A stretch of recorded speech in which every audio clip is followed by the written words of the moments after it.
Imagina despertar y descubrir que, mientras dormías, el mundo llegó a centímetros del mayor desastre de la historia moderna. Sin aviso, sin anuncio, sin tiempo para reaccionar. Una madrugada silenciosa, un error casi invisible, un único movimiento en el lugar equivocado, y de repente, toda Europa estuvo a segundos de entrar en una espiral capaz de cambiar el destino del planeta para siempre. Lo que comenzó como un conflicto regional entre Ucrania y Rusia se transformó en algo mucho más grande, más impredecible y más peligroso. Tanto que hoy especialistas afirman que jamás hemos estado tan cerca de un evento capaz de involucrar a decenas de países en cuestión de horas. Y lo más inquietante, nada de esto depende solo de generales, presidentes o acuerdos. Depende de variables caóticas, decisiones impulsivas e incluso accidentes. En esta historia vas a entender cómo el conflicto que comenzó en 2022 puede, sí, convertirse en el primer gran choque global del siglo XXI, y por qué eso es mucho más probable de lo que imaginas. Sean bienvenidos al canal Archivo Ucraniano.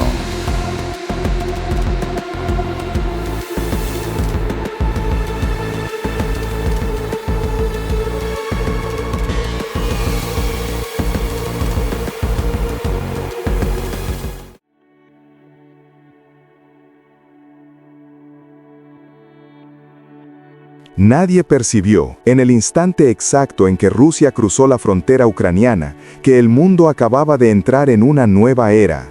Una era que expertos, historiadores y estrategas militares evitan nombrar porque saben que las palabras tienen peso.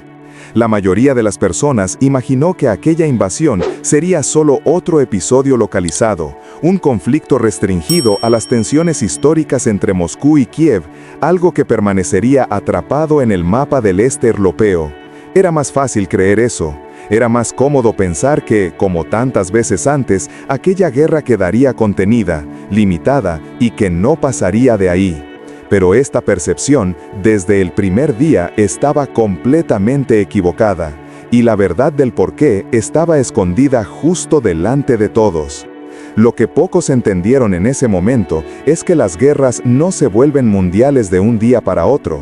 Se vuelven mundiales cuando fuerzas invisibles comienzan a moverse, cuando alianzas, intereses, rivalidades y miedos antiguos se entrelazan como hilos que nadie puede separar.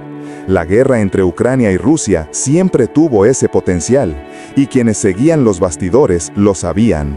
No era una simple disputa fronteriza, no era sobre Donetsk, Lugansk o Crimea. Esas regiones eran solo el escenario visible. Lo que estaba oculto era el verdadero motor de la guerra, un choque de visiones del mundo. Un enfrentamiento entre el orden establecido tras la Guerra Fría y la ambición de potencias que se negaban a aceptar ese orden. Desde el inicio, la invasión rusa no fue solo una agresión militar, fue un desafío directo al equilibrio geopolítico global. Fue un mensaje de Putin a Occidente, a Estados Unidos, a la OTAN, a Europa, a China, al Medio Oriente e incluso a África. El mundo estaba cambiando, y ese cambio se haría por la fuerza. Cada tanque ruso avanzando hacia Kiev llevaba más que soldados, llevaba siglos de resentimientos, disputas históricas, ambiciones imperiales y la sensación de que Rusia estaba destinada a retomar un papel que para ella jamás debería haber perdido.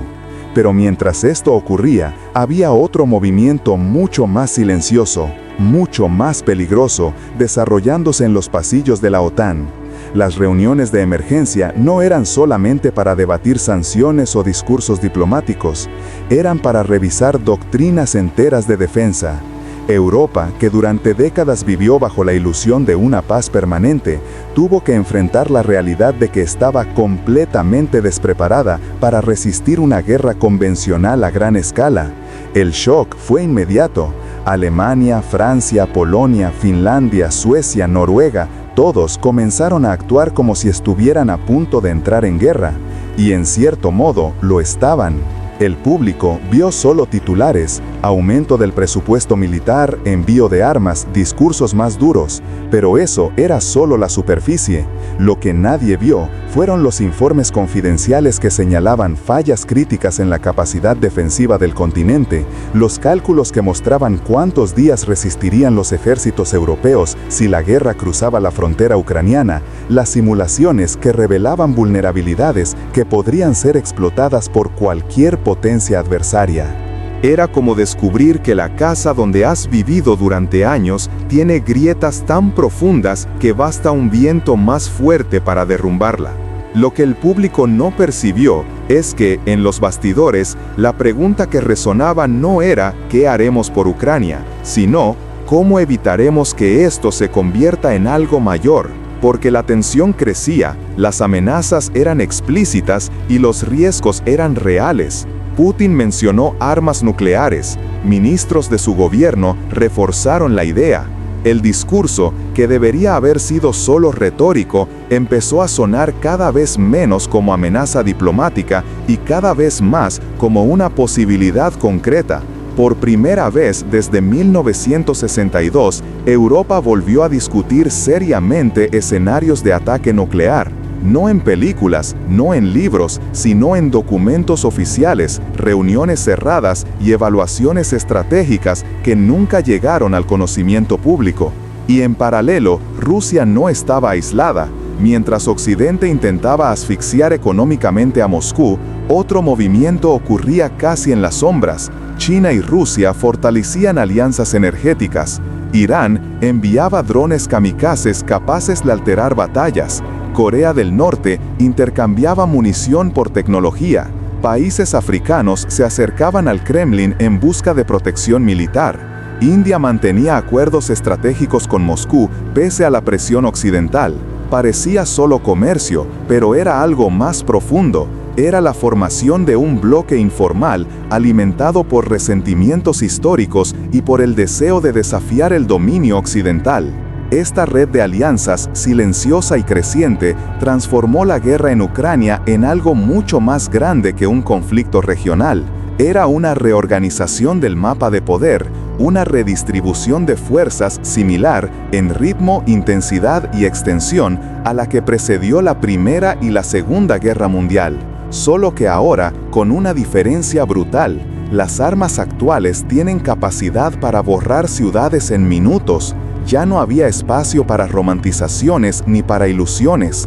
Y mientras todo esto se tejía en los bastidores, el público veía solo los impactos superficiales, el aumento del precio del combustible, la inflación global, el costo de vida subiendo, los debates políticos más violentos, las tensiones entre EE y China aumentando. Parecen asuntos distantes, pero todos forman parte de la misma corriente subterránea que mueve conflictos, crisis y reordenamientos de poder. La guerra en Ucrania no trataba sobre Ucrania, trataba sobre el futuro del mundo.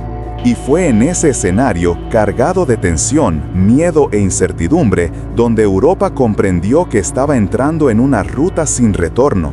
El aumento masivo de los presupuestos militares europeos no fue coincidencia. El abandono de la neutralidad histórica de Finlandia y Suecia no fue coincidencia. La presencia creciente de la OTAN en el este europeo no fue coincidencia. Cada movimiento de tropas, cada discurso incendiario, cada ejercicio conjunto tenía un único objetivo: evitar que la guerra cruzara la frontera ucraniana. Pero, irónicamente, ese esfuerzo terminaba elevando aún más el riesgo de una escalada. Porque a medida que Occidente se fortalecía alrededor de Ucrania, Rusia se sentía cada vez más acorralada. Y cuando una potencia nuclear se siente acorralada, el margen para errores desaparece. Cualquier interceptación aérea podía generar un incidente. Cualquier misil desviado podía provocar una respuesta. Cualquier dron perdido podía interpretarse como un ataque. Cualquier soldado muerto en la frontera equivocada podía desencadenar una cadena de eventos que nadie podría controlar. Era un tablero gigantesco, complejo y extremadamente frágil, donde cada pieza movida tenía potencial para provocar una reacción en cadena. Mientras tanto, China observaba todo con la atención de quien está tomando notas para su propio movimiento. Cada error estadounidense, cada vacilación europea, cada estrategia rusa era registrada, analizada, estudiada. Porque Pekín no miraba solo a Kiev, miraba a Taipei. La guerra en Ucrania era un prototipo, una previa, un estudio de caso. Si Occidente retrocedía frente a Rusia, eso significaba que podría retroceder frente a China. Si respondía con demasiada fuerza, podría unir a Moscú y Pekín en un bloque militar moderno, quizá hasta inevitable.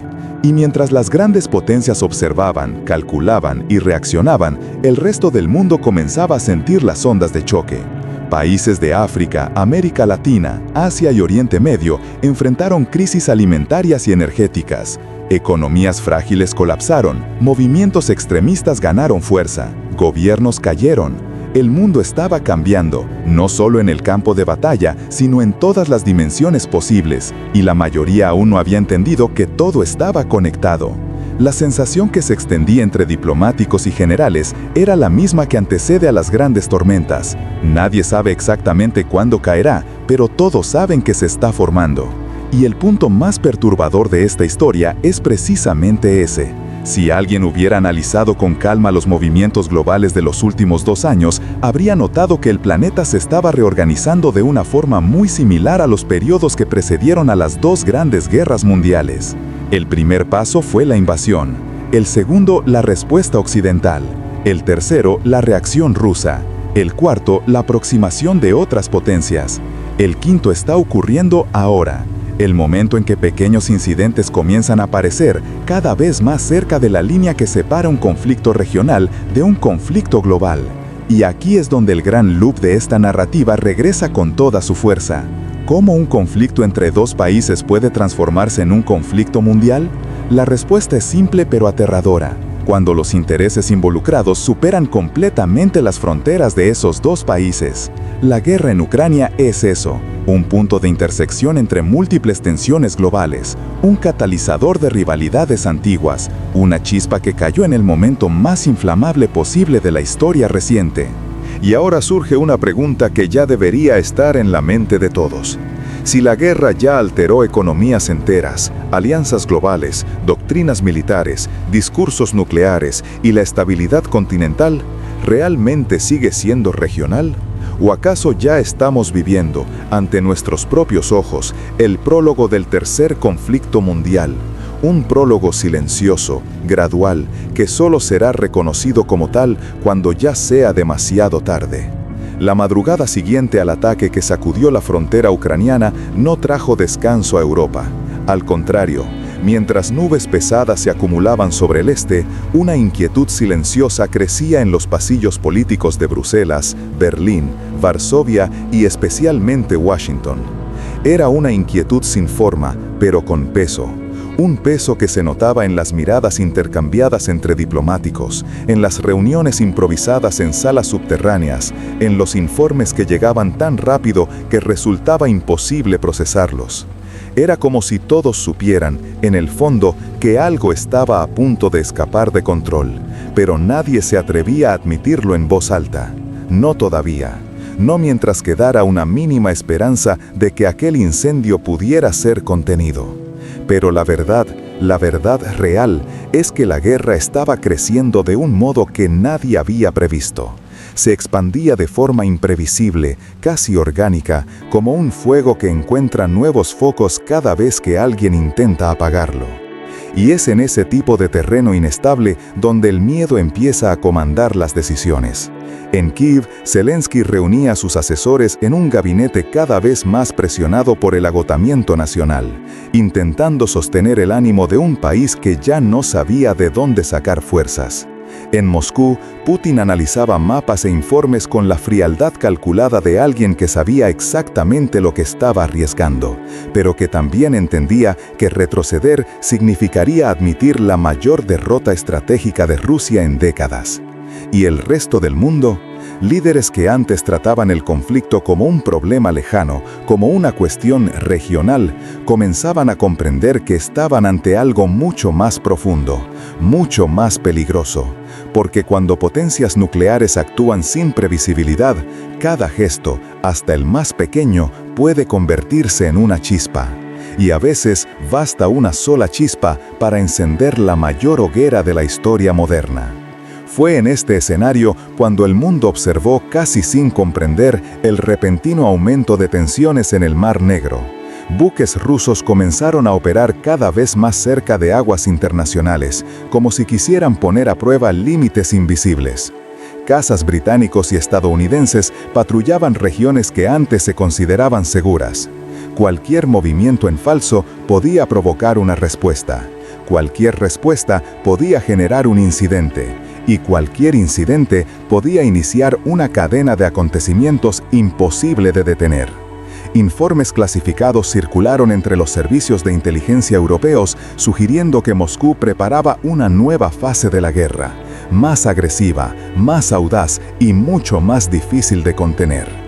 Mientras tanto, Ucrania intensificaba ataques de precisión contra bases militares rusas utilizando drones de largo alcance, unidades secretas y tácticas de sabotaje tan sofisticadas que sorprendían incluso a sus aliados más experimentados. Cada acción alimentaba una reacción, cada ataque generaba una contraofensiva, cada escalada impulsaba la siguiente. Era como ver dos trenes avanzando por la misma vía, aumentando la velocidad mientras todos alrededor sabían que la colisión era inevitable, pero nadie se ofrecía a tirar del freno de emergencia. Y cuanto más aceleraba la marcha de los acontecimientos, más estrecha se volvía la línea entre control y caos. Pero quizá lo más inquietante estaba ocurriendo lejos de las cámaras, lejos de los analistas, lejos de los discursos oficiales. El peligro real estaba en los búnkeres, donde expertos en seguridad discutían escenarios que hasta poco tiempo antes solo aparecían en simuladores militares o en guiones de películas distópicas. Porque una verdad empezó a circular entre los altos mandos del mundo.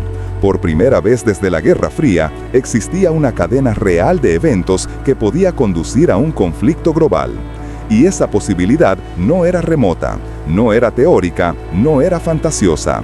Era posible, extremadamente posible, terriblemente posible.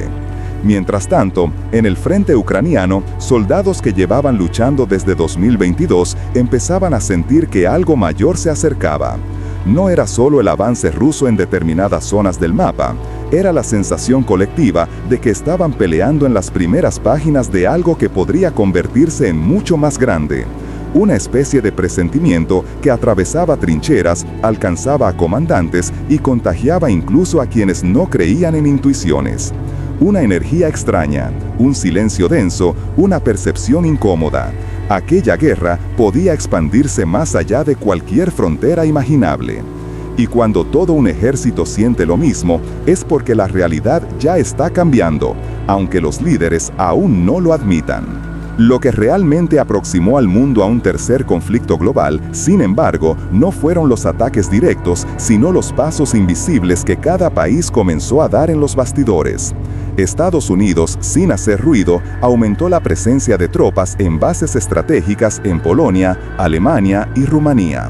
Polonia reforzó brigadas completas cerca de la frontera con Bielorrusia, consciente de que Minsk era el aliado más impredecible de Moscú.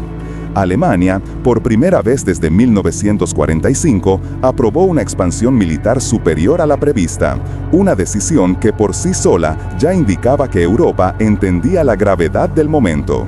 Y países antes reticentes a posicionarse, como Suecia y Finlandia, corrieron para integrarse en la OTAN, un movimiento que Moscú prometió no dejar sin respuesta, frase que, en el contexto actual, pesa mucho más de lo que parece. Era una danza tensa, silenciosa, casi ritual. Una danza en la que cada participante intentaba anticipar el próximo paso del otro sin revelar el propio. Pero esa danza se estaba volviendo demasiado rápida, demasiado descontrolada, demasiado peligrosa. Porque cuando naciones armadas hasta los dientes empiezan a moverse al mismo tiempo, el mundo deja de ser estable. Se vuelve inestable, se vuelve impredecible, se vuelve volátil. Y basta un solo error para que todas esas fuerzas, políticas, militares, estratégicas, se alineen en la dirección equivocada. Y los errores, como sabes, son inevitables en guerras prolongadas. A veces pequeños, a veces catastróficos, a veces suficientes para incendiar todo un continente. Europa lo sabía, Rusia lo sabía, Ucrania lo sabía, Washington lo sabía, Pekín lo sabía.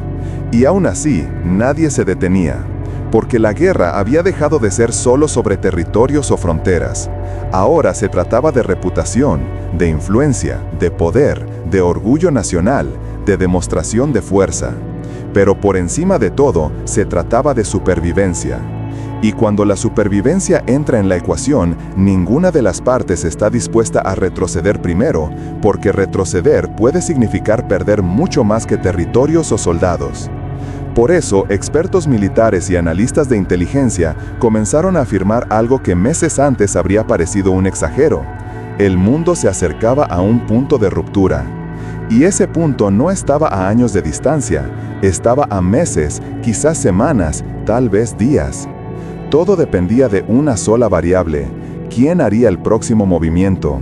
¿Quién presionaría demasiado? ¿Quién no tendría nada que perder? O peor, ¿quién creería que tiene todo por ganar? Mientras tanto, en salas iluminadas por lámparas fluorescentes, líderes políticos intentaban parecer calmados mientras tomaban decisiones capaces de alterar para siempre el curso de la historia.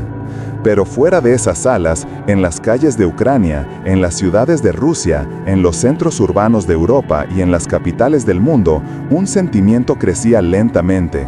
Un sentimiento casi instintivo, difícil de explicar pero imposible de ignorar. Como un frío que no venía del clima, sino de la conciencia de que algo inmenso, gigantesco, histórico se acercaba. Y si sigues este canal, ya lo sabes, esta historia está lejos de terminar. De hecho, nos acercamos al momento más crítico, ese instante en el que una decisión, un gesto, una operación o incluso un simple error humano puede transformar un conflicto regional en algo para lo que ningún país está preparado. Porque cuando fuerzas tan poderosas se cruzan a la vez, cuando tantas estrategias se superponen, cuando tantos intereses chocan, el desenlace rara vez es pacífico. Y es exactamente eso lo que vamos a explorar en la próxima parte, el momento en el que el mundo se asoma tanto al abismo que ya no es posible saber si alguien conseguirá alejarlo de él. Quizá lo más aterrador sea comprender cuánto depende todo esto de factores que ningún gobierno puede controlar por completo. Y ahora hemos llegado al punto que todos temen mirar, pero del que nadie logra apartar la vista. La sensación general, tanto en las capitales europeas como en los centros militares más protegidos del planeta, era que algo estaba a punto de romperse. No era solo una corazonada difusa, no era únicamente la lectura fría de los servicios de inteligencia que, desde hacía semanas, advertían sobre movimientos inusuales. Era una presión creciente, casi física, que parecía acumularse sobre todos, como si el mundo respirara de forma irregular, esperando, involuntariamente, un choque inevitable.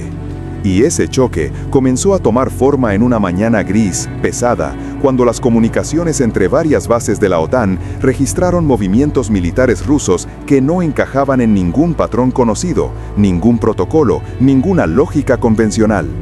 No era un avance de tropas, no era un reposicionamiento estándar, no eran ejercicios anunciados ni maniobras previsibles que suelen preceder acciones militares.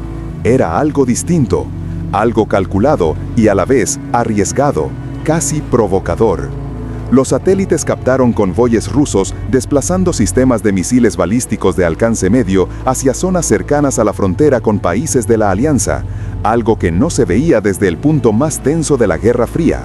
Paralelamente, barcos en el mar Báltico cambiaron sus rutas de manera abrupta, navegando más cerca de aguas controladas por la OTAN que en cualquier otro momento desde 2022.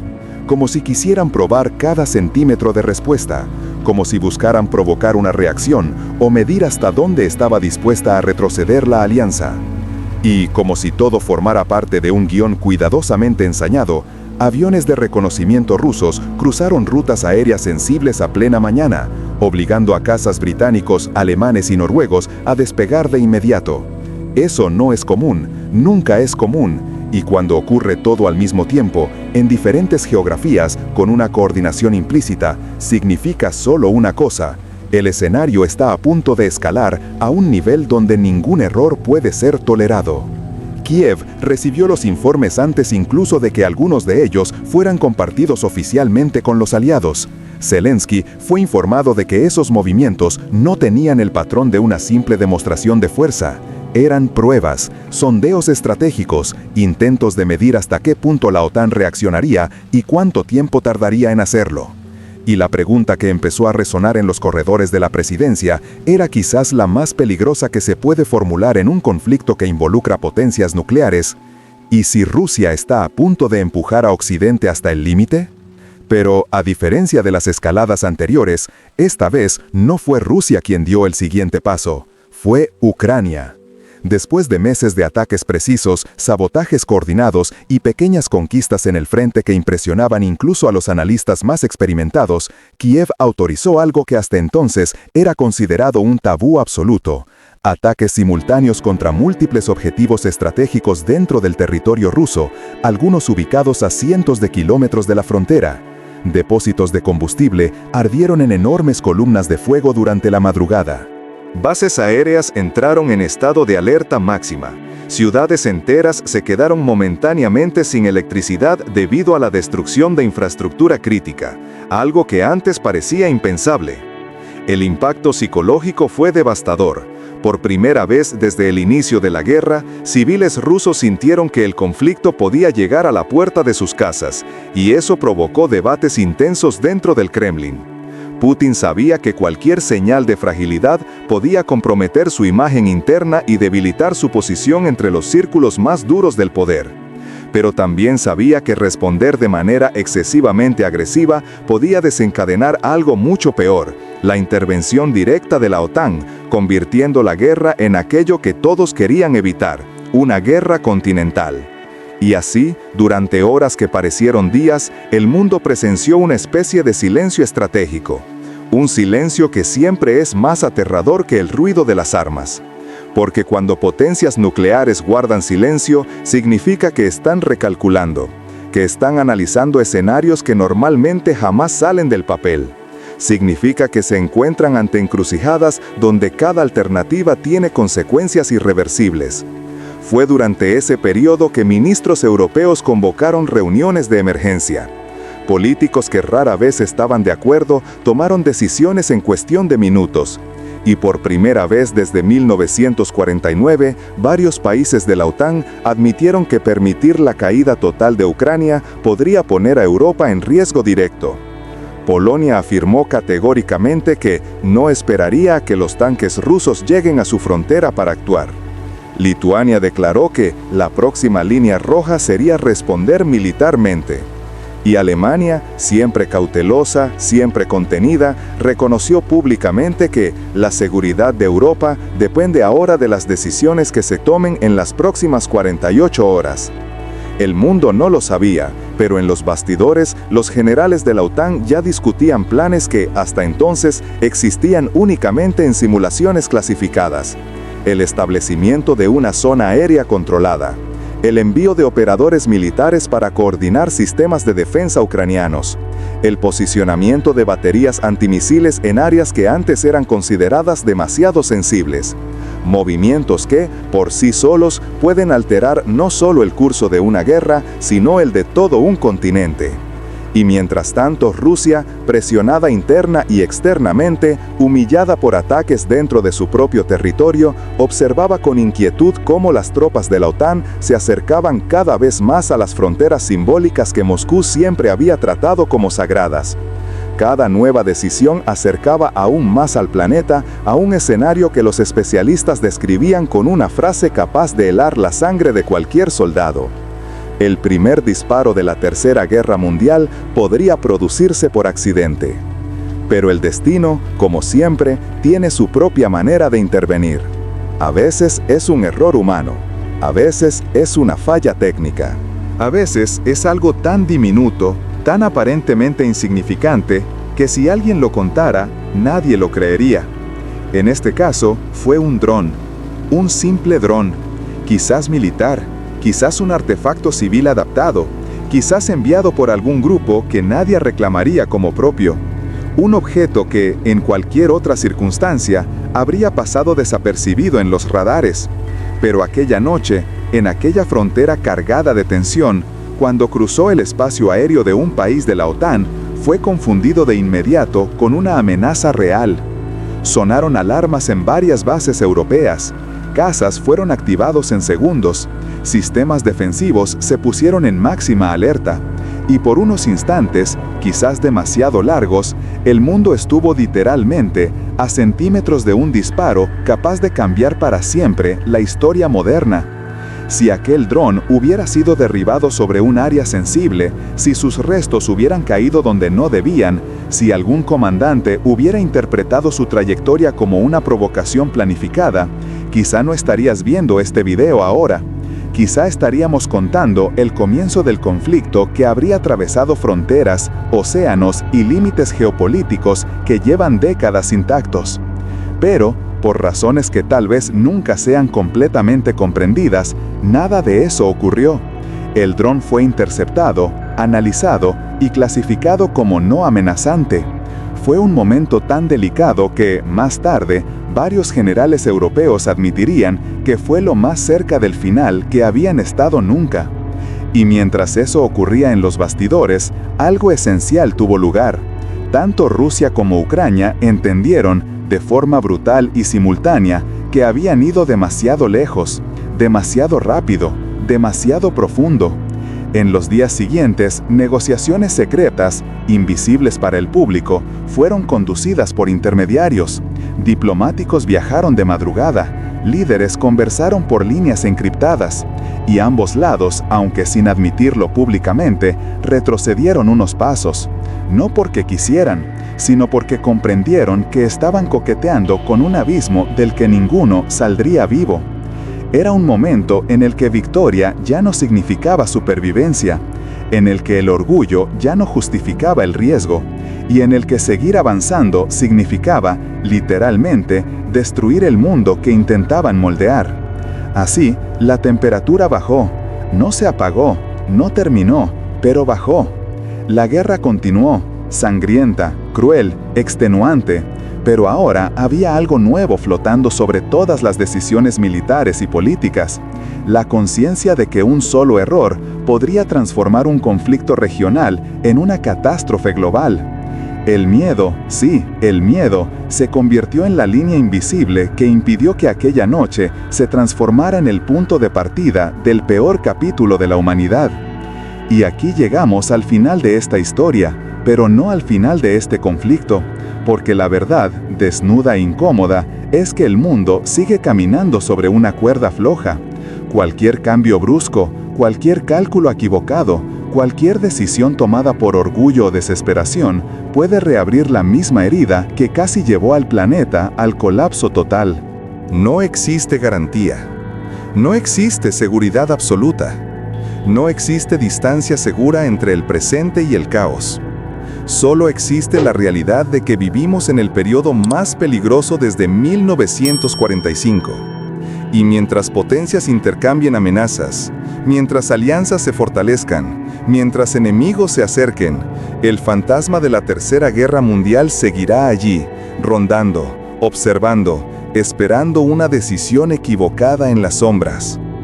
Y quizá la gran lección sea esta: el mundo no terminó porque durante unas horas, algunas personas decidieron respirar antes de apretar un botón. Y eso debería asustar a cualquiera.